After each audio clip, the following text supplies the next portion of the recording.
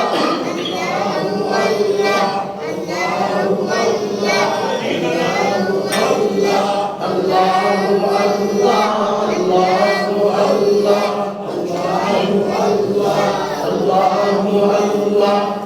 अल्लाहु अल्लाह अल्लाहु अल्लाह अल्लाहु अल्लाह अल्लाहु अल्लाह अल्लाहु अल्लाह अल्लाहु अल्लाह।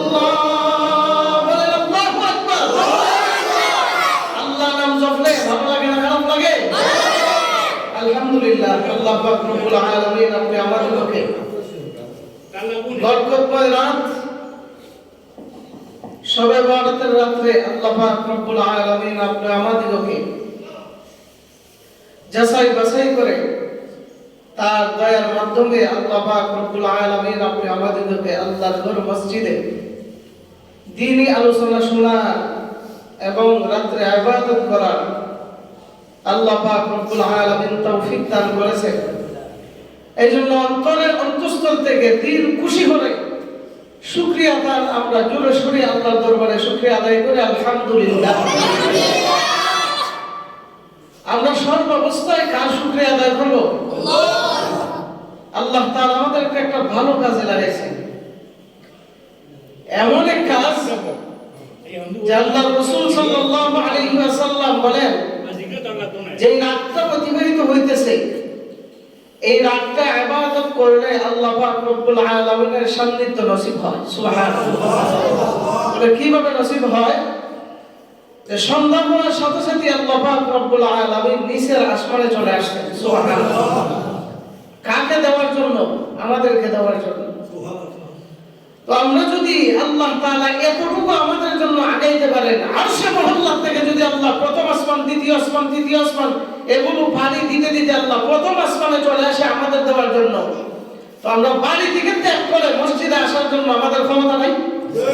ক্ষমতা নাই? আছে। তো আমরা বাড়ি ত্যাগ করে চলে আসছি আল্লাহকে ধরা দেওয়ার জন্য। এই রাত্রে আল্লাহকে যে ধরা দেবে সেও লালায়িত। সুবহানাল্লাহ। এজন্যই রাতটা এমন এক বরকতপূর্ণ রাত, এমন এক ফজিলতময় রাত। এই কথা বলো না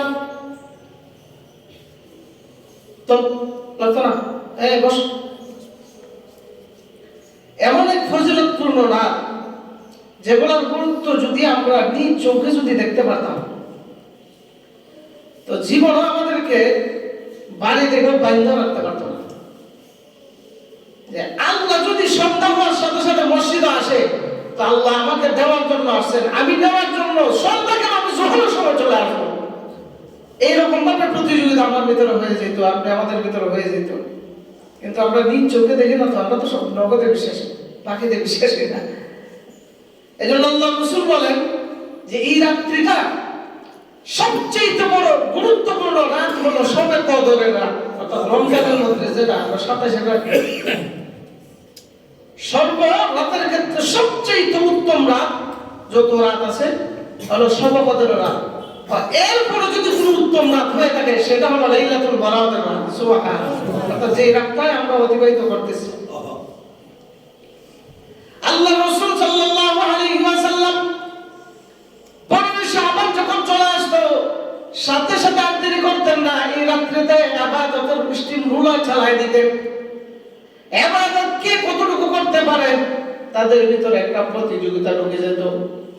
এমনকি আল্লাহ রাসূল সাল্লাল্লাহু আলাইহি ওয়াসাল্লাম 15 শাবান যখন চলে আসতো তখন আল্লাহ রাসূল রোজা রাখতেন এবং এই রাত্রিতে আল্লাহ রাসূল বেশি বেশি করে কবর জিয়ারত করতেন। সুবহানাল্লাহ। আম্মা জান আয়েশা সিদ্দিকা রাদিয়াল্লাহু তাআলা আনহা বলেন, হে বিশ্বজগতের মানুষ শোনো, আমি একদিন রাত্রিবেলা ঘুমিয়ে আছি 15 শাবানের রাত্রে, আল্লাহ রাসূল আমার পাশেই বসা। হঠাৎ করে ঘুম থেকে উঠে দেখি আল্লাহ রাসূল আমার পাশে নাই। আমার বড় চিন্তিত হয়ে গেল যে আল্লাহ রাসূল কি অন্য কোন স্ত্রীর ঘরে চলে গেল নাকি, বা অন্য কোন পর নারী আল্লাহ রাসূলকে গ্রাস করে ফেলছে কিনা। আমার ভিতরে একটা কুমন্ত্রণা, কুপ্রস্তাব চলে আসলো। তখন আমার দ্বিধা করলাম না, তাড়াতাড়ি বিছানা থেকে উঠিয়া ঘর থেকে বের হয়ে গেলাম। আল্লাহর কসম করে বলি, ঘর থেকে বের হইয়া দেখি আল্লাহর রাসূল জান্নাতুল বাকির মধ্যে দাঁড়ায় দাঁড়ায় কবর জিয়ারত করে। সুবহানাল্লাহ। আল্লাহর রাসূল সাল্লাল্লাহু আলাইহি ওয়াসাল্লাম কবর জিয়ারতের মধ্যে আল্লাহর রাসূল দুই হাত উত্তোলন করে কান্নাকাটি করতেছেন। আম্মা জান আয়েশা ডাক দিলেন না, পেছনে দাঁড়ায় আছেন। আল্লাহর রাসূল বুঝতে পারছেন যে আমার আয়েশা হয়তো আমার পিছনে পিছনে চলে আসছে। সুবহানাল্লাহ। আল্লাহ রাসূল মুনাজাত শেষ করিয়া এবার পেছন দিকে ফিরলেন, ফিরে দেখে হযরত আয়েশা দাঁড়ানো আছে। এবার আল্লাহ রাসূল আয়েশাকে বলে, ও আয়েশা, তুমি কি এই মনের ভিতরে এরকম আনতে পারো যে আল্লাহ এবং তার রাসূল তোমার সঙ্গে কোনো জিনিস অবিচার করবে, এমন কি তোমার ধারণা আছে নাকি? আম্মা জান আয়েশা রাদিয়াল্লাহু তাআলা আনহা বলেন, ইয়া রাসূলুল্লাহ, ইয়া হাবিবাল্লাহ, বিশ্বাস করেন আল্লাহর কসম করে বলি, আমি ঘর থেকে যখন হঠাৎ করে দেখি আপনি ঘরের ভিতরে নাই, তখন আমার অন্তরের মধ্যে এরকম কুমন্ত্রণা, কুপ্রস্তাব আমার মনের ভিতরে উঠছিল, ঠিকই কল্পনা উঠছিল। ইয়া রাসূলুল্লাহ, ইয়া হাবিবাল্লাহ, আসলে আপনার সঙ্গে আমি ভুল করে ফেলেছি। আল্লাহ রাসূল বলেন, না আয়েশা, তুমি ভুল করো নাই, তোমাদের ভিতরে এটা স্বভাবগত, এটা জানবে, কোনো সমস্যা নাই। তবে জানো আমি এই জায়গার মধ্যে কিসের জন্য আসছি? ইয়া রাসূলুল্লাহ, জানি না। হে আয়েশা, এটা হলো শাবানের 15তম রাত। এই রাত্রিতে আল্লাহ পাক রব্বুল আলামিন কয়েকটা বকরি যদি তোমার কাছে আনো, এই বকরির গায়ে যত পরিমাণে পশম আছে, এত পরিমাণ পশম যা গনিয়ে শেষ করার মতো নয়। এই রাত্রিতে কোন আল্লাহর বান্দা, আমার কোন উম্মত যদি রাত্রিতে যদি ইবাদত করে আয়েশা, আল্লাহ পাক রব্বুল আলামিন তাকে অসংখ্য অগণিত নেকি তো দিবে। এই রাত্রির ভিতরে আল্লাহ তাআলা অসংখ্য অগণিত গুনাহগারকে আল্লাহ তাআলা মাফ করে দেয়। সুবহানাল্লাহ। লাভ আছে না ভাই? এই জন্য এই রাত্রের গুরুত্ব অনেক বেশি, ফজিলতময় রাত অতিবাহিত হইতেছে। আমরা যত সময় বাহিরে থাকবো আমরা কপাল পোড়া হয়ে যাব। আর যারা আমরা ভিতরে আছি, দিন আলোচনা শুনি, এটা একটা ইবাদত। কারণ এই সময় কোরআন হাদিস যখন কেউ শুনে, তখন আল্লাহর তরফ থেকে বান্দার উপর সাকিনা নাজিল হয়। সুবহানাল্লাহ। আরেকদিন বলছিলাম যে এক সাহাবী তাকায় দেখে তার ঘরের ভিতরে একটা ঘোড়া লাফাইতেছে। হঠাৎ করে আমি দৌড় দিয়ে ঘোড়া লাফানো দেখি বাহির হইলাম, গিয়ে দেখি আকাশের চাঁদটা যেমন একদম নিচে নেমে আসছে। সুবহানাল্লাহ। এই অবস্থা থেকে দৌড় দিছে আল্লাহর রাসূলের দরবারে। ইয়া রাসূলুল্লাহ, ইয়া হাবিবাল্লাহ, বুঝতে পারলাম না দুইটা ঘটনা দেখে আমি বড় অবাক হয়ে গেলাম। ইয়া রাসূলুল্লাহ, ইয়া হাবিবাল্লাহ, আমার ঘরের ভিতরে দেখলাম ঘোড়াটা হঠাৎ করে লাফাইতেছে, আমি কোনো কিছু বলতে পারি না, বুঝতেও পারি না। আবার দৌড় দিয়ে যখন ঘোড়া লাফানি দিকে যখন ঘর থেকে বের হইলাম, বের হয়ে গিয়ে দেখি আকাশের চাঁদটা এমন সুন্দর নিচে নেমে আসছে, আর আমার পুরো ঘরটা একদম মেঘের ছায়া দিয়ে সুন্দর করে ঢেকে রাখছে। সুবহানাল্লাহ। আল্লাহর রাসূল বলেন, ও সাহাবা, তুমি বুঝতে পারো নাই, আগে তুমি বলো তো তুমি ওই সময় ঘরের ভিতরে কি করছিলা? ইয়া রাসূলুল্লাহ, ইয়া হাবিবাল্লাহ, ওই সময় আমি ঘরের ভিতরে আমি আল্লাহর কালাম তেলাওয়াত করছিলাম। সুবহানাল্লাহ। আল্লাহর কালাম তেলাওয়াত করছিলাম। আল্লাহর রাসূল বলেন, আমার বুঝতে বাকি নাই, তুমি যে আল্লাহর কালাম তেলাওয়াত করেছো, তেলাওয়াত শুনিয়া আল্লাহ তাআলা আসমান থেকে সাকিনা নাযিল করেছেন। এই যে মেঘের ছায়া দেখছো, এটা মেঘের ছায়া না, আল্লাহ তাআলা তোমার ঘরের উপর সাকিনা নাযিল করেছেন। এই সাকিনা দেখিয়া পশু পাখির উপরে যখন সাকিনা নাযিল হয়, তখন তারা আনন্দে চিত্তে তারা লাফাইতে থাকে। সুবহানাল্লাহ। এই জন্যই যারা আমরা আসছি তারা আমরা লাভবান, যা বলার বাহিরে অনেক লাভবান হয়েছি। এটা হয়তো আমরা চর্মচক্ষু দিয়ে দেখতেছি না, কিন্তু আমরা হাসরের ময়দানে আমরা দেখতে পাবো। হাসরের ময়দানে আমাদের আমলনামার মধ্যে আমাদের এই নেকিগুলো উঠায় দেওয়া হবে। যারা মসজিদের ভিতরে 24 ঘন্টা অথবা যত সময় মসজিদের ভিতরে থাকে, আল্লাহ রাসূল বলেন মসজিদের ভিতরে থাকা সত্ত্বে সে কোনো আমল করছে না, শুধু মসজিদের ভিতরে নেক হালতে বসে আছে একমাত্র আল্লাহর ভয়ে। আল্লাহ রাসূল বলেন যতক্ষণ সময় সে অপেক্ষা করলো বৈশা বৈশা, আল্লাহ তাআলা তার আমলনামায় এই বসাটাকে নামাজ হিসেবে গণ্য করে নেন। সুবহানাল্লাহ। নামাজ পড়লে নেকি না গুনাহ? আর জোরে বলেন। এই জন্য আল্লাহ রাসূল বলেন এই রাতটাকে তোমরা গুরুত্ব দাও, কারণ নেক কাজে বসার মতো সবার ক্ষমতা হয় না। নেক কাজে কোনো বান্দা যদি বসে, কোনো জান্নাতের বাগানে যদি কোনো বান্দা বসে, তখন তার চতুর্দিকটা আল্লাহর রহমতের ফেরেশতা দ্বারা আল্লাহ তাআলা বেষ্টনী করে রাখে। সুবহানাল্লাহ। যেমনি ভাবে স্টেডিয়ামে যখন খেলোয়াড়রা খেলে চতুর্দিকে দর্শক থাকে না, তখন ভেতর থেকে একজন প্লেয়ার কি হুট করে দৌড় দিয়ে যাইতে পারে না, তাকে আগে রাস্তা করে দেওয়া হয় অথবা একটা রাস্তা রাখা হয়। ঠিক তদ্রুপ ভাবে আল্লাহর কুরবানটা যখন তিনি কথা শুনে, কোরআন হাদিসের কথা শুনে, রহমতের ফেরেশতারা বাউন্ডারি দিয়ে সুন্দর করে বসে থাকে, আর তাদেরকে আল্লাহ তাআলার পক্ষ থেকে তাদেরকে রহমতের পাহারাদার প্রদান করে। সুবহানাল্লাহ। পাহারা দিয়ে রাখে। এই জন্য নেক কাজে বসলে লাভ আছে না নাই? লাভ আছে। একটা মজার ঘটনা বলি, সবাই মন দিয়ে শুনেন। যে নেক কাজে, নেকের ফ্যান্ডেলে বা নেক কোনো মজলিসের মধ্যে বসলে কেমন লাভ, যে আল্লাহ তাআলা তার নিয়তের উপরে আল্লাহ তাআলা তাকে লাভবান্বিত করে দেন। সুবহানাল্লাহ। তো নেক কাজে যখন বসছে, তো ওই আল্লাহর বান্দা এক রোগে আক্রান্ত হইছে। রোগে যখন আক্রান্ত হইছে, তখন কি করবে? তখন তার ছেলে সন্তান যারা আছে তাদেরকে বলে, শোনো, তোমরা আমাকে নিয়ে ডাক্তারের কাছে চলো। আগে স্থানীয় ডাক্তার যারা আছে এদেরকে দেখাই। স্থানীয় ডাক্তার দেখাইছে, কাম হইছে না, তো বড় ডাক্তারের কাছে যাও। বড় ডাক্তারের কাছে যখন নিয়ে গেছে, তখন ওই ডাক্তারও বলে না, আরেক ডাক্তারের কাছে নাও। আরেক ডাক্তারের কাছে যখন নিচে নেওয়ার পরে ভিজিট দিয়া যখন ডাক্তারে দেখছে, দেখে হয় ভর্তি দাও। ভর্তি যখন দিছে 2 দিন যাওয়ার পরে দেখে তার অবস্থা খুব খারাপ, বৃদ্ধ মানুষ, খুব খারাপ। তখন ওই বান্দা নাসুর বান্দারে ডাক্তারের সিট কেটে দিয়ে দিছে, যাও বাড়িতে নিয়ে যাও, তোমার বাবার হালত তেমন ভালো না, যা ইচ্ছা তা খাওয়াইলাম। এইভাবে সিট কেটে দেয় না অনেকে, বাড়িতে নিয়ে আসার পরে তখন ছেলে সন্তান যারা আছে সবাই এক জায়গায় বসে মশওয়ারা করতেছে, পরামর্শ করতেছে, আমাদের বাবারা তো ফিরাই দিছে, এখন কি করা দরকার। এখন তো আর কোনো ডাক্তারের কাছে নিয়ে যাওয়ার মতো কোনো রাস্তা দেখি না। তবে এক কাজ করো, রোগীর পাশে যদি কোনো মানুষ থাকে তখন রোগীকে আনন্দে রাখতে হয়। রোগীকে যদি আনন্দে না রাখে, যদি টেনশনে রাখে, তো যতটুকু রোগ আছে তার চেয়ে আরো বেশি দুর্বল হয়ে যায়। ঠিক না ঠিক? আরো বেশি দুর্বল হয়ে যায়। অনেক ডাক্তাররা হয় কোনো টেনশন দিয়ে না, তারা এগুলো বললেন না। তো ডাক্তার আগে বলে দিছে তার বাবা যেন এই ওষুধের কথা না হয়। তো বাপে ছেলের কথা শুনে উঠে আসছে, তোমরা কি আলাপ করো? আমরা আলাপ করি যে ডাক্তার বলছে যে আপনি আগের থেকে অনেক সুস্থ আছেন, এই জন্য সিটকেটটা বাড়িতে দিয়েছি। তখন দেখবেন অনেক মানুষ যখন কোনো বেশি অসুস্থ হয়ে যায় তখন তার মস্তিষ্ক বিকৃত হয়ে যায়। কিতা হয় না হয় নিজে বলতেন না, আমার হয় না, কি হয় না হয় কথা বললেন, কি হয় না হয় বোঝা যায় না। যেমন বোঝা যায় আপ পাগল এমন টাইপের। তো হ্যাঁ আইসা বলতেছে এই অবস্থা। আচ্ছা ঠিক আছে। তো বাবাকে সুন্দর করে বেডে আবার ঘুমাই গেছে। এখন মা হেরান কথা শুনে দৌড়ে আসছে, কি হয়েছে? মার এই কথা বলে নাই। মা যখন জিজ্ঞাসা করতেছে বল কোনো সমস্যা নাই, আমার মা যদি হয় তো সন্তানটাকে না করবো, তো হইতেছে ঠিক আছে আম্মা আপনি আব্বারা বললেন না, এমন এক রোগ হয়েছে, ভালো আর কোনো রাস্তা নাই।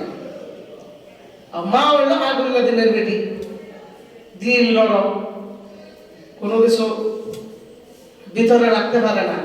হ্যাঁ বেটি একদিন গিয়ে গিয়ে করছে বেটির স্বামী তো মাথা আতা আর হয় কপাল খারাপ, হকিতা তুমি খান্তা চলে রে, ও খান্তি তুমি তো বাঁচতা না দিছে নি ভাইয়া, ও খান্তি তুমি তো বাঁচতা না, ও হস কিনা, হ্যাঁ খেলা হয়েছে, ও ডাক্তারে হয়েছে, ও ইন্না বিল্লাহ, ও তো আমার ছেলে রাতে এরা বললো ডাক্তার আমার ভালো কথা হয়েছে।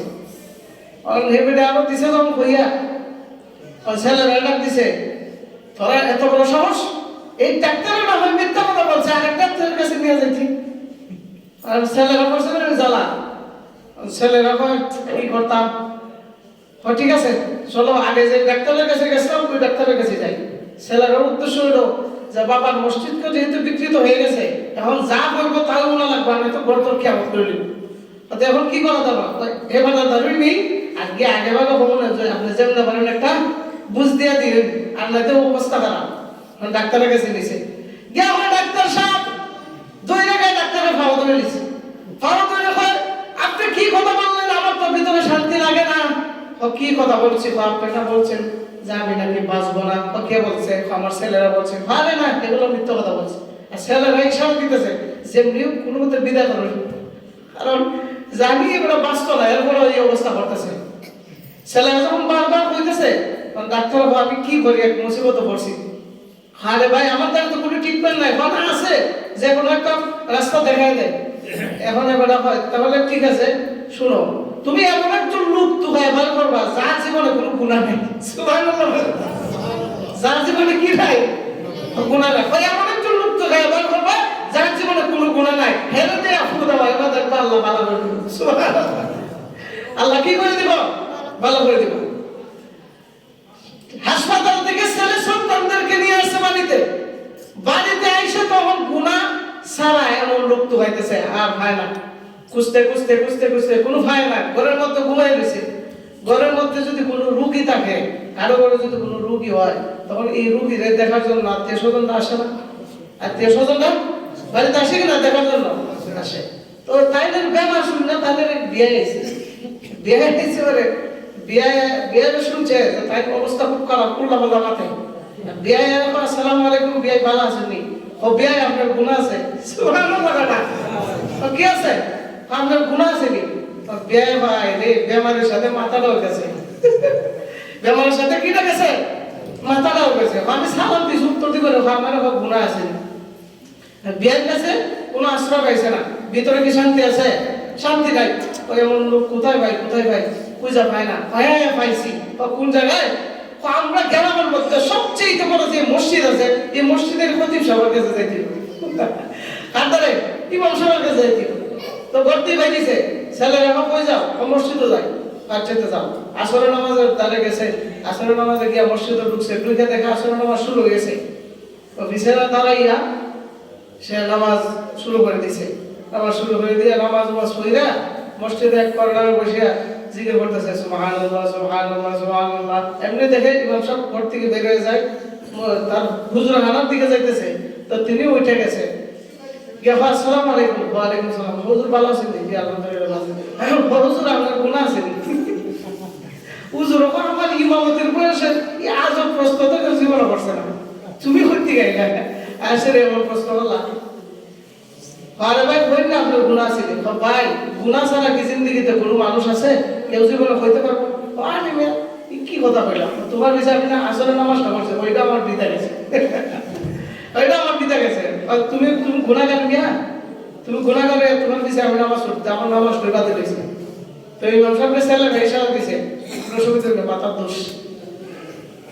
মসজিদ থেকে বের হয়ে গেছে, আইয়া রাত্রেবেলা গলা শান্তি লাগে না, কি করবে? রাত্রেবেলা ঘর থেকে উঠে একবার বাড়া যায়, একবার গড়া, একবার বাড়া যায়, একবার বাড়ে গেছে।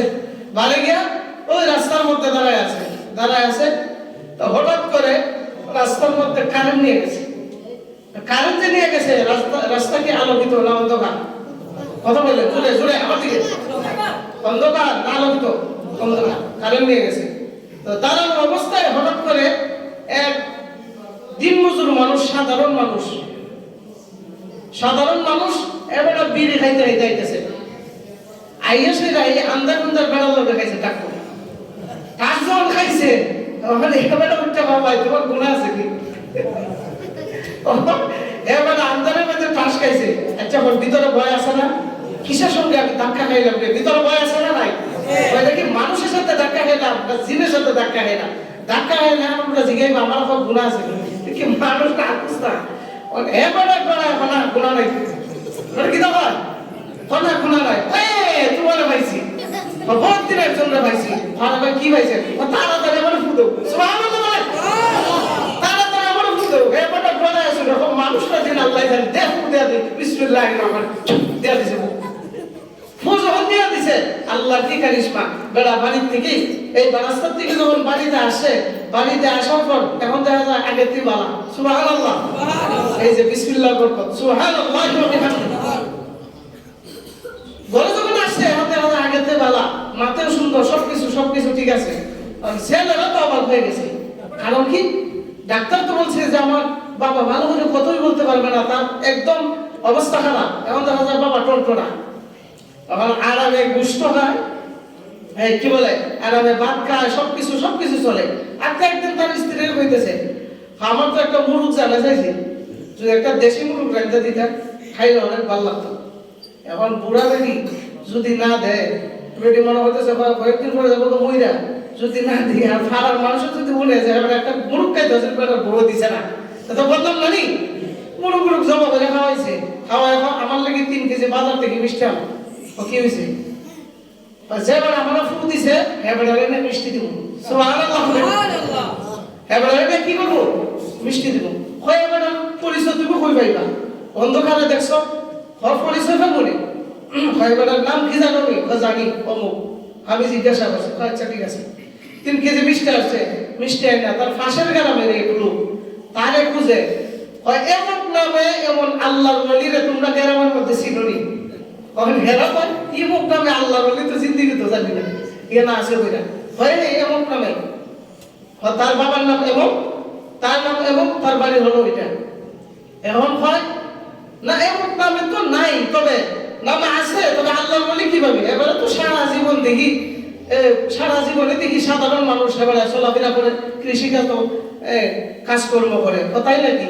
তুলমুলি খই বন্ধ গেছে, গিয়া দেখো ক্ষেতের মধ্যে কাজ করতেছে। এবারে মিষ্টি লইয়া ক্ষেতের মধ্যে গেছে, গিয়া দেখে এবার লঙ্গিটা তুললা এমন কিতাব হয় আপনাদের দেশ লেন্সি না কি হয় ফেসকুন্দা ডিজিটাল ফেসকুন্দা দেখছেন না তিন আঙ্গুল একটা সব দেখা যান এমন ফেসকুন্দা মাসে বেলা দীক্ষা হয় ইয়া আমার ফুটিছে দীক্ষা বাবা হে আমার ফুটিছে ভালো গেছে হ ভাই এদিকে আসেন ও কি ভাই বলেন আপনার নাম কি এমন হ্যাঁ আপনার বাবার নাম হ্যাঁ এমন হ্যাঁ আপনার একটা কথা বলতে আসলাম ও কি কথা রাত্রেবেলা কি আপনি আমার সঙ্গে ধাক্কা খাইছিলেন সুবহানাল্লাহ বলবেন না ভাই রাত্রেবেলা ধাক্কা খাইছি আমি তো ডরাই বলিতেছি কেন আপনি আমার বলতে গেলেন যে সময় ধাক্কা খাইছিলাম ওই রূপে আমি তাই নাকি বলে হ্যাঁ আমি তো জানি তুমি একজন আল্লাহর ওলি তুমি যেভাবে ফেসকুন্দা মারছো তুমি যে আরো শুনো খাটটা জাহান্নামের দিকে আরো খারাপ দেখা যায় খাবার তুমি তোমার গোলাম এর মূল ঘটনা কি তার কারণ কি তা ভাই তাহলে শুনেন কেমনে আমি বলছি আমার গুনাহ নাই রাত্রেবেলা আমাদের বাড়ির পাশে একটা মাহফিল হয়েছিল দ্বীনি মজমা জমছিল ওই মজমার মধ্যে আমি বসছিলাম বসা থাকা অবস্থায় আলেম ওলামারা বয়ান করেছে যে বান্দা এই মজমার মধ্যে আয়েশা বসবে বসার সাথে সাথে আল্লাহ তাআলা তার সমস্ত গুনাহ আল্লাহ তাআলা maaf করে দেন সুবহানাল্লাহ বসার সাথে সাথে রহমতের ফেরেশতা তাদেরকে পাহারা দেয় আর তাদের গুনাহগুলো আল্লাহ তাআলা maaf করে দেয় কারণ সে জান্নাতের বাগানের ভিতরে বসে বসার কারণে আল্লাহ তাআলা তার সমস্ত গুনাহগুলো maaf করে দেয় তাই আমিও জানি সমস্ত গুনাহ আল্লাহ তাআলা maaf করে দিয়েছে আপনি যে অন্ধকারে আমার সঙ্গে ঠাকুর খাইছেন আমি ডরাইয়া কইছি আল্লাহ গুনাহ maaf করে দিয়েছে কেন কইছি জানেন নি যেহেতু আলেম ওলামারা কইছে জান্নাতের বাগানে বসলে সব গুনাহ maaf এজন্য আমি কইছি আমার কোনো গুনাহ নাই এজন্য ফুল দিয়া দিছি সুবহানাল্লাহ তাই নাকি তাহলে দেখা যায় তুমি তো ফরজ তরক করা আগুন উপরে তোমার খবর আবার ফাসার মধ্যে গুনাহ খবর নাই কিন্তু দেখা যায় আল্লাহ তোমার উপরে কাজ লাগাইছে আমি বিশ্বাস করেছি আলেম ওলামারা বলছে যে যদি কোনো দ্বীনি মজমায় বসার কারণে আল্লাহ পাক রব্বুল আলামিন সমস্ত গুনাহগুলো maaf করে দেয় এইজন্য আমি বলছি আমার কোনো গুনাহ নাই এই আত্মবিশ্বাস নিয়ে তোমাকে বিসমিল্লাহির রহমানির রহিম করিয়া ফু দিয়েছি এই বরকতে আল্লাহ তোমাকে ভালো করে দিয়েছে সুবহানাল্লাহ দ্বীনি মজমায় বসলে লাভ আছে না নাই আছে না নাই এইজন্য দ্বীনি মজমায় বসা সাহাবায়ে কেরামকে আল্লাহ রাসূল এইভাবে দ্বীনি মজমায় তাদেরকে নিয়ে বসে থাকতেন কারণ দ্বীনি মজমায় এমন একটা অবস্থা যে মজমার মধ্যে কোন বান্দা যত কাটটা জাহান্নামী হোক যখন বান্দা যখন মসজিদের মধ্যে চলে আসে মজমার মধ্যে চলে আসে তখন আল্লাহ পাক রব্বুল আলামিন ওই বান্দাকে ক্ষমার দৃষ্টিতে আল্লাহ তাআলা দেখেন সুবহানাল্লাহ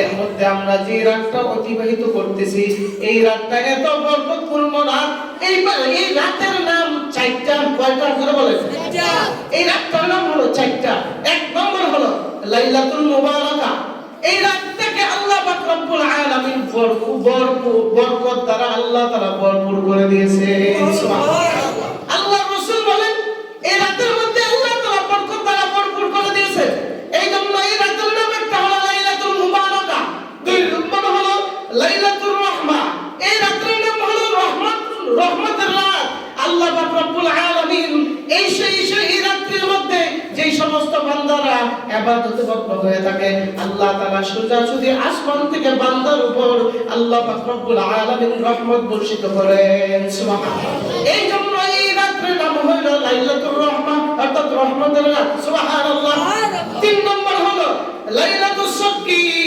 তিন নম্বর হলো লাইলাতুস সাবকি যে আমাদের যত আমলনামার পত্রগুলো আছে আমরা যা আমল যেগুলা করছি এগুলা সব কিছু আমার আল্লাহর দপ্তরে আজকে রাতে উঠানো হবে সুবহানাল্লাহ এই রাতের মধ্যে আপনি আমাদের এক বছরের আমলনামা আল্লাহর দরবারে উঠানো হবে সুবহানাল্লাহ এই রাত্রিতেও যদি আপনি আমাদের আমলনামার পত্রটা যদি গুনাহ হালতে যদি আল্লাহর দরবারে উঠাই বলেন আমাদের কেমন অবস্থা হবে চার নম্বর এই রাতের নাম হলো লাইলাতুল বারাআ এই রাতের মধ্যে আল্লাহ পাক রব্বুল আলামিন অসংখ্য অগণিত জাহান্নামের ডাইরিভুক্ত মানুষদেরকে maaf করে আল্লাহর তৈরি জান্নাতের মালিক বানাবে সুবহানাল্লাহ এইজন্য এই রাতের মধ্যে ইবাদত করার লাভ আছে না নাই আল্লাহর রাসূল সাল্লাল্লাহু আলাইহি ওয়াসাল্লাম এইভাবে সাহাবায়ে কেরামদেরকে নিয়ে মসজিদ জমাইয়া বিভিন্ন বিভিন্ন হালতের উপর বয়ান করতেন, সাহাবায়ে কেরাম যা শুনতেন তাই পালন করতেন। সাহাবায়ে কেরাম এক একজন আল্লাহর রাসূলের কথা শুনিয়া এক একজন স্টার হয়ে গেছেন। এর মধ্যে স্টার একজন হলো হযরত ওমর ফারুক রাদিয়াল্লাহু তাআলা আনহু। উনি একজন বিশ্ববিখ্যাত একজন সাহাবী হযরত ওমর রাদিয়াল্লাহু তাআলা আনহু, যাকে বলা হয় মেজাজে ওহী। সুবহানাল্লাহ। হযরত ওমরকে বলা হয় মেজাজে ওহী, অর্থাৎ হযরত ওমর কোরআনের মধ্যে অনেক জায়গার মধ্যে হযরত ওমরের কথার উপর আল্লাহ তাআলা আয়াত নাযিল করতে বাধ্য হয়েছিল। সুবহানাল্লাহ। কেমন ব্যক্তি হযরত ওমর! হযরত ওমর একদিন রাস্তার মধ্যে দুইজন লোক, একজন হলো মুসলমান মার্কা মুনাফিক, আরেকজন হলো ইহুদি, দুইজনের মধ্যে ঝগড়া লাগছে। ঝগড়া দেখিয়া হযরত ওমর অবাক হয়ে গেলেন, কি রে, রাস্তাঘাটের মধ্যে এমন ভাবে ঝগড়া শুরু হয়ে গেছে। হযরত ওমর দেখিয়া তাদেরকে গিয়া বললেন, তোমাদের মধ্যে কি হয়েছে? এই নিয়ে ঝগড়া হয়েছে, এমন একটা জিনিস নিয়ে তাদের মধ্যে ঝগড়া হয়েছে। এই মুনাফিক মার্কা মুসলমান বলে এটা আমার, ইহুদি বলে এটা আমার। কিন্তু হযরত ওমর বলেন, না, ইহুদি সত্য কথা বলতেছে, তুমি মিথ্যা কথা বলতেছো, তোমার কথা মিথ্যা। এই কথা বলার পরে এবার ওই মুনাফিক মার্কা মুসলমান হযরত ওমরের উপর রাইগা উঠছে, খান উপর রাইগা উঠছে, যে বেটা কথার আগে তরবারি চলে। সুবহানাল্লাহ। কথার আগে কি চলে? তরবারি চলে। কথা বলে আগে তরবারি। সুবহানাল্লাহ। রাইগা যখন উঠছে সাথে সাথে কল্লা বানাই দিছে। সুবহানাল্লাহ। মদিনার মধ্যে উনিতে গলিতে ছড়ায় গেছে, সমস্ত মানুষগুলা সাক্ষী দিতে হযরত ওমরের বিরুদ্ধে। আল্লাহর রাসূলের দরবারে বিচার গেল হযরত ওমরের ব্যাপারে, যে হযরত ওমর একজন মুসলমানকে সে একদম নির্দোষভাবে হত্যা করে ফেলেছে। সমস্ত মদিনার সমস্ত মানুষগুলা হযরত ওমরের বিরুদ্ধে সাক্ষী দিতেছে। আল্লাহর রাসূল সাল্লাল্লাহু আলাইহি ওয়াসাল্লাম এই কথা শোনার পর এবার আল্লাহর রাসূল কান্নাকাটি করতেছে, এরে ওমর, তুমি এত আমার মহব্বতের সাহাবী, কিন্তু আজকে এমন একটা কাজ করছো রে ওমর, যেটা বলার বাহিরে, কিন্তু কিছু করার নাই। আমি রাসূল তো দেশের প্রধানমন্ত্রী এবং বিচারক, আমি আমার কাছে যেহেতু এই বিচারটা আসছে, এটার একমাত্র রায় হলো মৃত্যুদণ্ড। ও ওমর, তুমি যেহেতু তাকে অন্যায়ভাবে হত্যা করেছো, হত্যা করার কারণে আমি রাসূল, তুমি এত মহব্বতের হওয়া সত্ত্বেও এরপরও আমার এখনো মৃত্যুদণ্ডের রায় দেওয়া লাগবে। সুবহানাল্লাহ। সমস্ত সাহাবায়ে কেরাম উম্মাতের মতো হয়ে গেছে। আল্লাহ রাসূল কি ফয়সালা দিতেছে বুঝতে পারতেছিল। ওমর এমন একজন লোক, যে সময় মক্কার মধ্যে প্রকাশ্য কেউ ইবাদত করতো না, লুকায় লুকায় সবাই ইবাদত করতো, ইসলামের প্রচার সব লুকায় লুকায় করতো। হযরত ওমর যখন ইসলাম ধর্ম গ্রহণ করিয়া যখন ইসলামের আওতাদের ভিতরে আসছে, আল্লাহ রাসূলকে প্রশ্ন করলেন, ইয়া রাসূলুল্লাহ, ইয়া হাবিবাল্লাহ, বলেন তো এই জমিনটা কার? আল্লাহ। ইবাদত করব কার? আল্লাহ। আল্লাহর জমিনে আল্লাহর ইবাদত করব, তাহলে কেন আমরা গোপনে কেন ইবাদত করব? আজকে থেকে আমি ওমর বললাম, আজকে থেকে এই জমিনের মধ্যে আল্লাহর ইবাদত আমরা প্রকাশ্যে করব। সুবহানাল্লাহ। আল্লাহ রাসূল বলতেছেন, এ ওমর, তুমি বুঝতে পারো নাই, কারণ আমার সাহাবায়ে কেরাম যখন প্রকাশ্যে যখন ইসলামের দাওয়াত দেয়, যখন প্রকাশ্যে যখন আল্লাহর কালামের দাওয়াত দেয়, যখন আল্লাহর ইবাদত করে, তখন আমার সাহাবায়ে কেরামদের উপর ইহুদির বাচ্চারা এইভাবে জুলুম অত্যাচারের স্টিম রোলার চালায়। ওরে ওমর, তুমি এগুলো বুঝতে পারবা না। তারা যখন স্টিম রোলার চালায়, আমার উপরে যখন চালায়, তখন আর প্রকাশ্যে দাওয়াত দিতে পারে নাই। এবার ওমর বলতেছে, ইয়া রাসূলুল্লাহ, ইয়া হাবিবাল্লাহ, আল্লাহর জাত ও ইজ্জতের কসম করে বলি, আমি ওমর যেহেতু ইসলামের ভিতরে আওতাদের ভিতরে চলে আসছি, এমন কোন মায়ের লাল নাই, আমি ওমরের দরবারের সামনে দাঁড়াইয়া ইসলামের বিরুদ্ধে একটা কথা বলবে, সাথে সাথে তার ঘাট থেকে কল্লাটা বিধিখণ্ডিত করে দিব। সুবহানাল্লাহ। সাথে সাথে কল্লা বানাই দিব। আপনি আমাকে ওয়ার্ডার দেন, আপনি আমাকে ওয়ার্ডার দেন, এই মুহূর্তে আমি তরবারি নিয়ে দাঁড়াবো, দেখবো কার মায়ের লাল আমার সামনে এসে দাঁড়ায়। সুবহানাল্লাহ। হযরত ওমর কান থেকে তরবারি বের করিয়া এবার পাহাড়ের উপর দাঁড়ায় বলতেছে, আজকে থেকে এই জমিনের মধ্যে প্রকাশ্যে আল্লাহর দাওয়াত চলবে। সুবহানাল্লাহ। প্রকাশ্যে আল্লাহর দাওয়াত চলবে। আজকে থেকে এই জমিনের ভিতরে প্রকাশ্যে আল্লাহর ইবাদত চলবে, ইসলামের দাওয়াত চলবে। যদি কেউ ফিরাইতে আসে আসো আসো, আমি ওমরের হাতে আসো, দেখবো কার মা বাবাকে, কার মা বাবা সন্তান হারা হইতে আমার কাছে ছাড়াও, আমার কাছে পাঠাও, দেখি কার সাহস। হযরত ওমর যেদিন থেকে তরবারি নিয়ে দাঁড়াইছে, আল্লাহর কসম করে বলি একটা ইহুদি তার তরবারির সামনে আসে না। সুবহানাল্লাহ। আবু জাহেল শুননা ও খেয়ে এত বড় বড় গলা সাউন্ড দিয়া হয়, হ্যাঁ সুরি লিয়া তরবারি লিয়া ঘর থেকে তুলতে বাইরেছে, তখন দেখছে উমর আবার করে ঢুকছে। সুবহানাল্লাহ ও সুবহানাল্লাহ, ডাক মানুষ দিয়ে চিল্লাইতেছে। হযরত ওমর রাদিয়াল্লাহু তাআলা আনহু এমন ব্যক্তি। তো আল্লাহ রাসূল সাল্লাল্লাহু আলাইহি ওয়াসাল্লাম বলতেছেন, হে ওমর তুমি এমন একটা কাজ করলা, এখন আমি রাসূল বাধ্য হইয়া তোমাকে মৃত্যুদণ্ড দেওয়া লাগবে। আমার অন্তরটা জয়লা কইরা সরকার হয়ে যাইতেছে। আল্লাহর রাসূল বলেন, কি বলবো, সারা মদিনার মানুষ সাক্ষী দিতেছে উমর যাকে হত্যা করেছে অবশ্যই সে নির্দোষ, কোনো কিছুই সে অবশ্যই সে নির্দোষ, সে কখনো ভুল করতে পারে নাই। আবার উমর বলে, আমার কোনো সাক্ষী নাই, আমার কোনো সাক্ষী নাই, আমার সাক্ষী আমি নিজেই একা। আমি যাকে হত্যা করেছি কখন আমি ভুল কাজ করি নাই, আমি সঠিক কাজ করেছি। সুবহানাল্লাহ। আল্লাহ রাসূল বলে, ওমর তা তো বুঝলাম, তো তুমি তো আর একা বললে হবে না, কারণ একা একজন বললে যে কথা 10 জনে বললে তো আরো শক্তিশালী হয়ে যায়, এই বিচারের আওতা শক্তিশালী হয়ে যায়। আর ওইদিকে উমরের আলামতি আল্লাহ তাআলা দেখতেছেন, কারণ উমরের ফুল্লি ফুল তাওয়াক্কুল এবং বিশ্বাস আল্লাহর প্রতি আছে। সুবহানাল্লাহ। আল্লাহ আমার দেখতেছে, আল্লাহ দেবো, কারণ আমি অবশ্যই সত্য, মিথ্যা না। আল্লাহ রাসূল যখন বিচারের মস্তকে যখন পড়ছে, যখন রায় দিয়ে দিবে, এই মুহূর্তে আল্লাহ পাক রব্বুল আলামিন জিবরাইল আলাইহিস সালাতু ওয়াস সালামকে বললেন, জিবরাইল আর দেরি করার দরকার নাই, এরে জিবরাইল যাও, আর দেরি করার দরকার নাই, তাড়াতাড়ি যাও। যদি তুমি এই জায়গার মধ্যে বসে থাকো, বসে থাকতে থাকতে আমার উমরকে যদি রায় দিয়ে দেয়, অবশ্যই উমরের গলার মধ্যে তরবারি লেগে যাবে। যাও রে জিবরাইল, তাড়াতাড়ি যাও, আমি তোমাকে আয়াত দিয়ে দিলাম, আল্লাহর রাসূলের দরবারে গিয়ে আয়াতটা নাযিল করে দাও। সুবহানাল্লাহ। আল্লাহর রাসূলের দরবারে জিবরাইল চলে আসে, আয়েশা বলতেছে, ইয়া রাসূলুল্লাহ, ইয়া হাবিবাল্লাহ, উসকু, চুপ থাকেন ইয়া রাসূলুল্লাহ, আপনি রায় দিন না। কারণ হযরত ওমর রাদিয়াল্লাহু তাআলা আনহু যেগুলো বলতেছে তার বিরুদ্ধে তার পক্ষে কোনো সাক্ষী নাই, তার ইহুদির এই পক্ষে তার পক্ষে অনেক সাক্ষী আছে, গোটা মদিনার মানুষ সবাই সাক্ষী আছে, সে একজন ভালো মানুষ, সে কখনো গুনার কাজ করতে পারে না, ফাহিশা গুনার কাজ করতে পারে না, তার পক্ষে সাক্ষী দিতেছে। আর আপনার উমরের পক্ষে স্বয়ং সাক্ষী হলেন আমার আল্লাহ। সুবহানাল্লাহ। পক্ষে সাক্ষী হলেন না, আলা রাব্বিকা হাত্তা ইউহাক্কিমুকা ফীমা শাজারা বাইনাহুম ফালা রাব্বিকা লা ইউমিনুনা হাত্তা ইউহাক্কিমুকা ফীমা শাজারা বাইনাহুম। ইয়া রাসূলুল্লাহ, ইয়া হাবিবাল্লাহ, যে ব্যক্তির কলমা দ্বিগুণিত করে দেওয়া হয়েছে, একে মুসলমান আপনি দেখতেছেন, আসলে মুসলমান না, এ হলো মুনাফিক। সুবহানাল্লাহ। মিথ্যা কথা বলেছে, কারণ মুনাফিকের একটা গুণ আছে, সে সব সময় মিথ্যা কথা বলে। ইয়া রাসূলুল্লাহ, উমরের সামনে যদি কেউ মিথ্যা কথা বলে, এই জন্য তার তরবারি আগে চলে, সে মিথ্যা কথা বলার কারণে আল্লাহ পাক রব্বুল আলামিন স্বয়ং সাক্ষী হয়েছেন, আর আয়াত নাযিল করে আপনাকে থামায় দিয়েছেন যেন উমরকে যেন মৃত্যুদণ্ড না দেওয়া হয়। সুবহানাল্লাহ। ইনি হলেন উমর, সাধারণ মানুষ না, সাধারণ মানুষ না। যে রাস্তা দিয়ে উমর যাইতো, এই রাস্তা দিয়ে শয়তানের সূত্র বাইচ্ছ যাইতো না। কেমন পাওয়ার চিন্তা করছেন? শুধু তাই নয়, নীল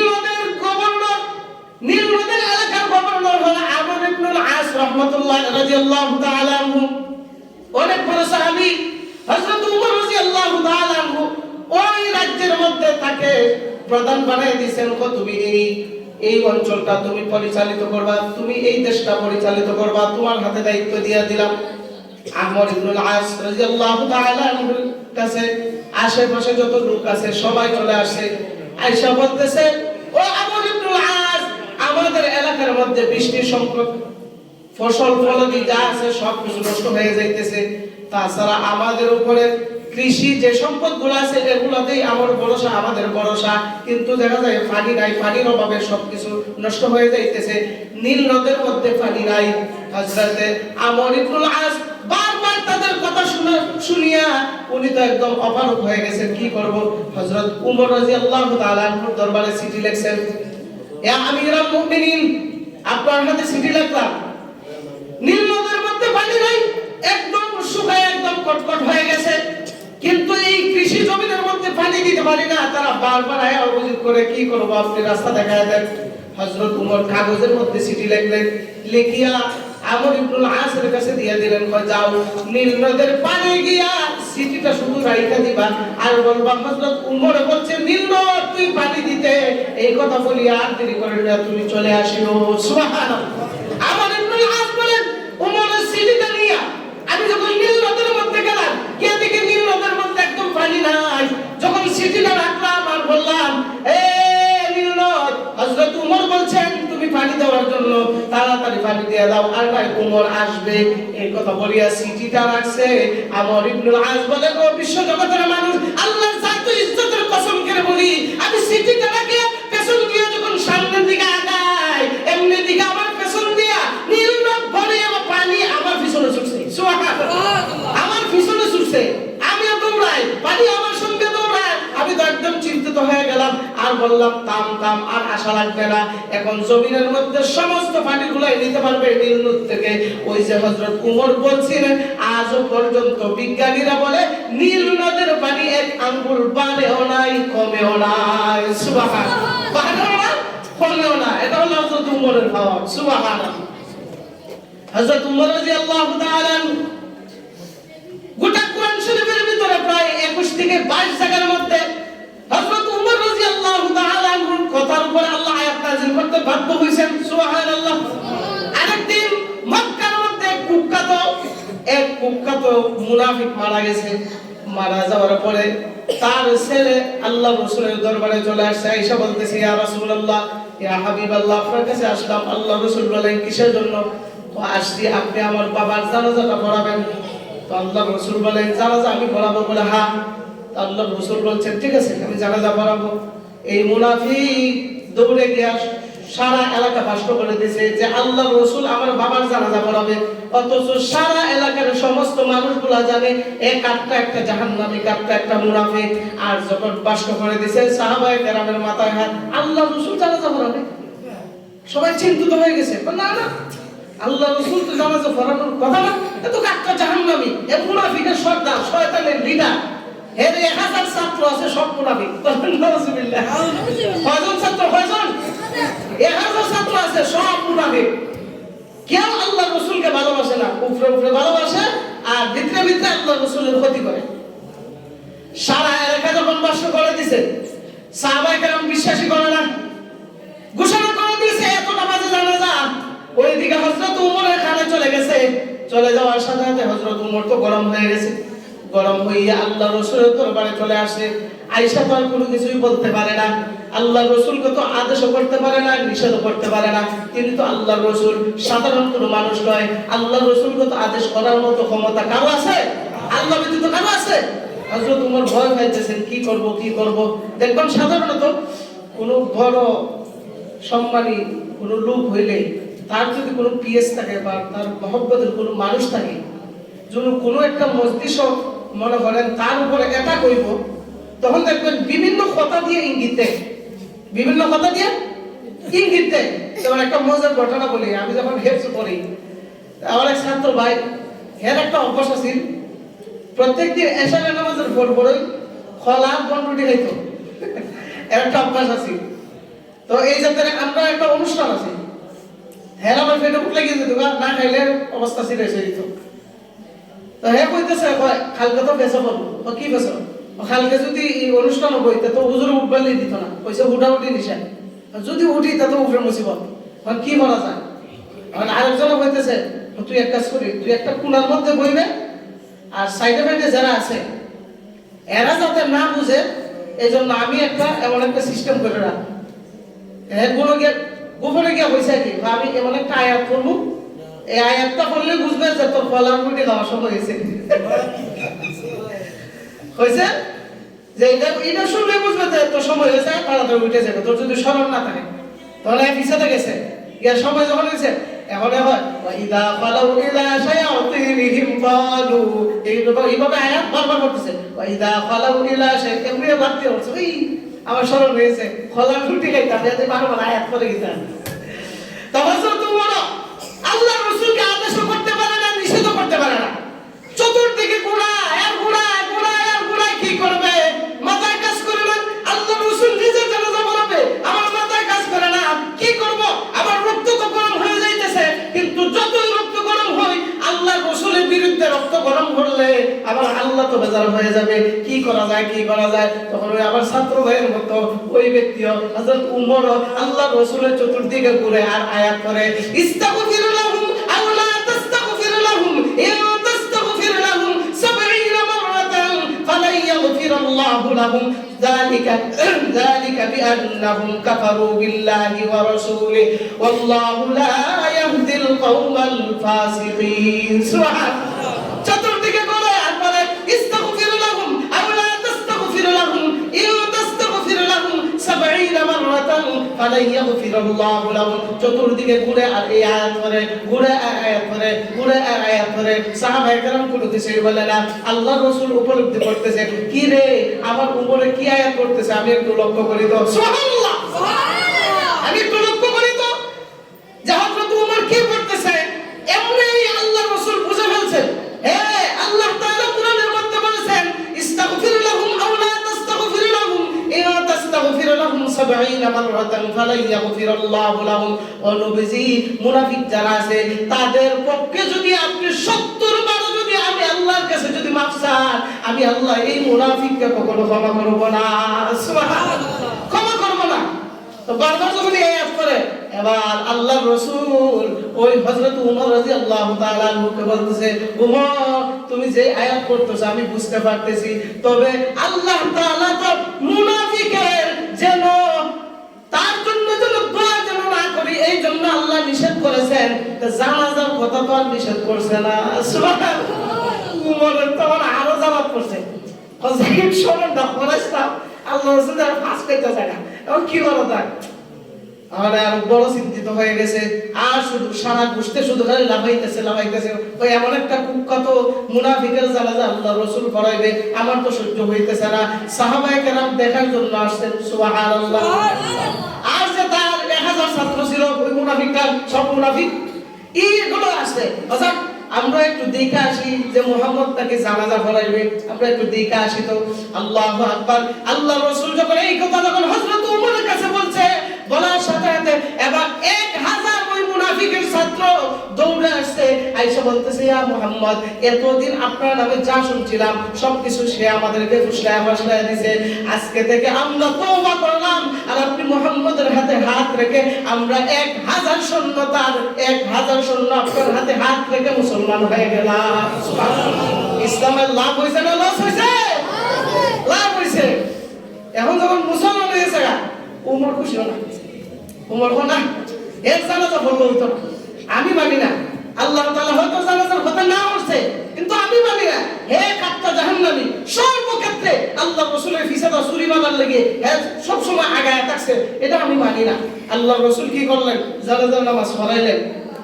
পড়াইয়া আল্লাহ রাসূলের জুব্বাটা খুলিয়া ওই লাশের উপরে, মুনাফিকের লাশের উপরে বিছাই দিয়েছে। মুখ তো আরো ভালো হচ্ছে। হয় আমরা সাহাবী হইয়া আল্লাহ রাসূলের একটা জুব্বা পাইলাম না, হে মুনাফিকের বাচ্চা হইয়া একটা জুব্বা হয়ে গেছে। সুবহানাল্লাহ বলেন। আমার আগে রাগান্বিত হয়ে গেছে, কিছু বলতে পারে না, সইতে পারে না, কি করব? সাহাবায়ে কেরামদের দিকে চোখ রাঙায় করতে বলতেছেন, তোরা কিছু বলছ না, আমরা কি বলবো? আমরা কি বলবো? আল্লাহ রাসূলের চোখে চোখ রাইখা তো আর কথা বলা যাবে না, কারণ আল্লাহ রাসূল বেজার হয়ে যাইবে। হযরত ওমর কোনো কিছুই বলে না, শুধু আসমানের দিকে তাকায়, আল্লাহ তুমি একটা উত্তম ফয়সালা করো, আমার ভিতরে শান্তি লাগতেছে না। আল্লাহু আকবার।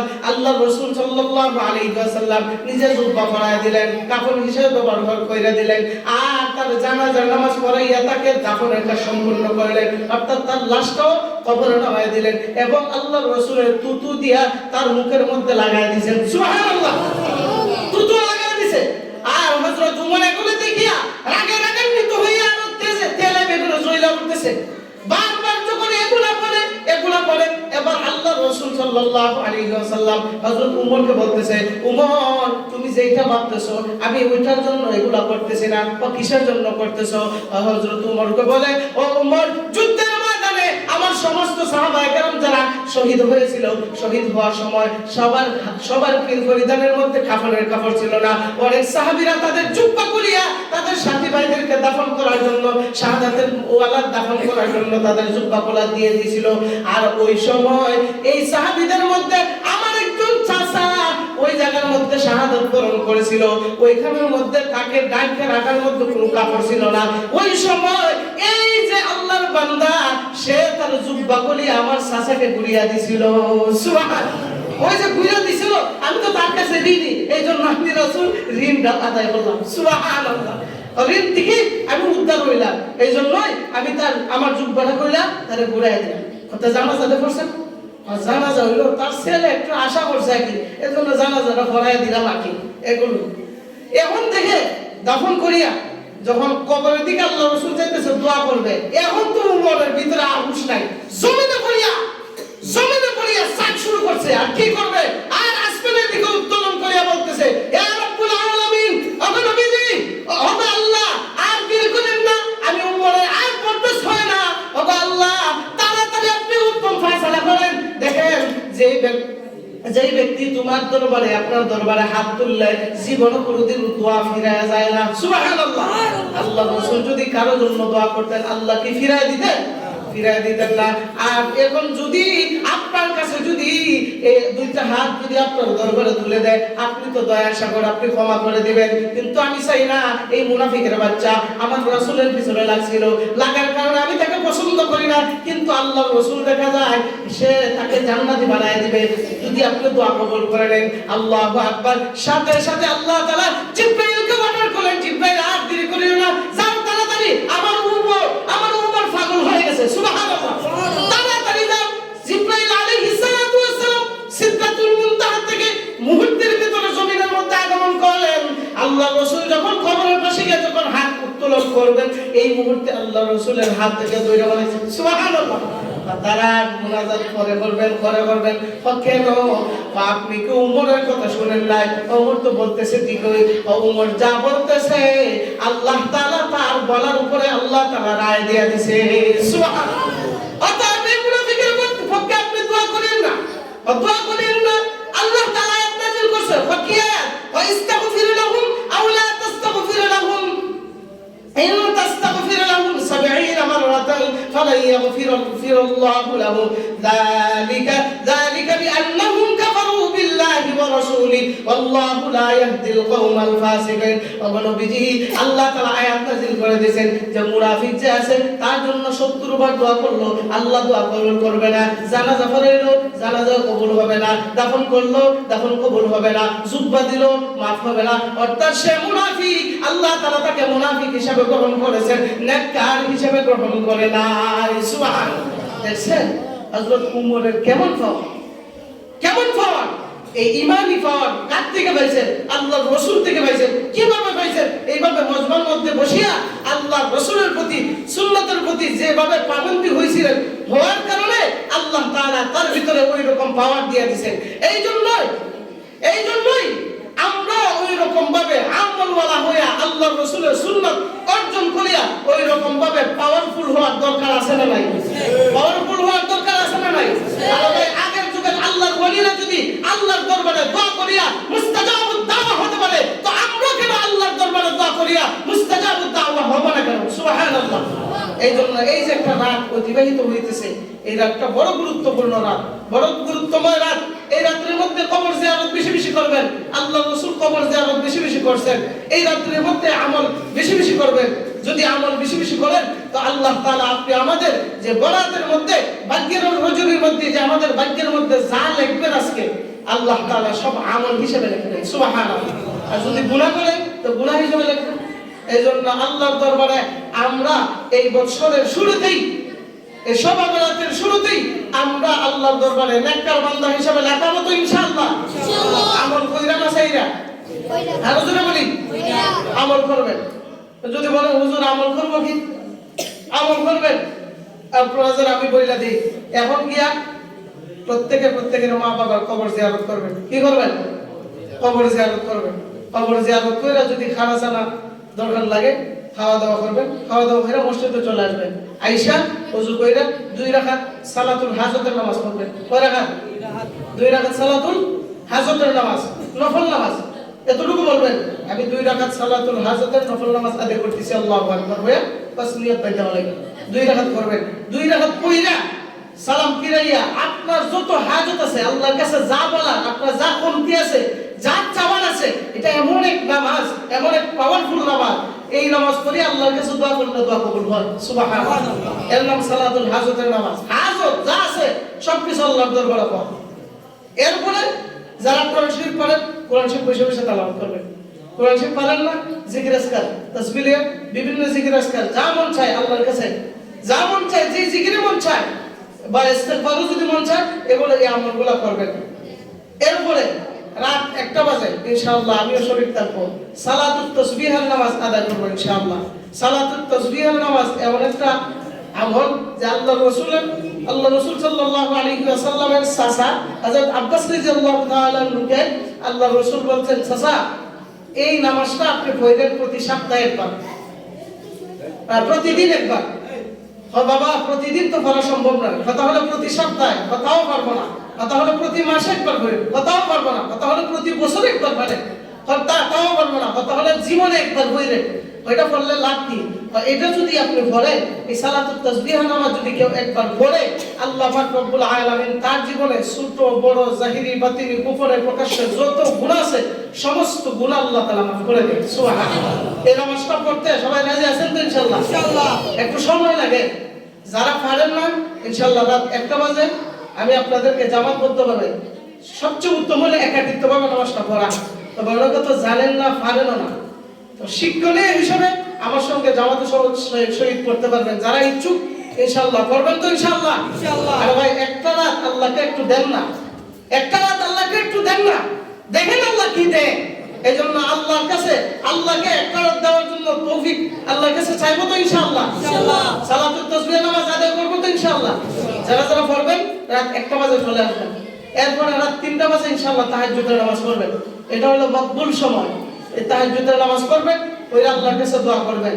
এরপরে সেহরি খাবেন। সেহরি খাইয়া ইনশাআল্লাহ ফজরের নামাজ পড়ে ঘুমাইবেন। না ফজরের নামাজের আগে ঘুমাই যাবেন?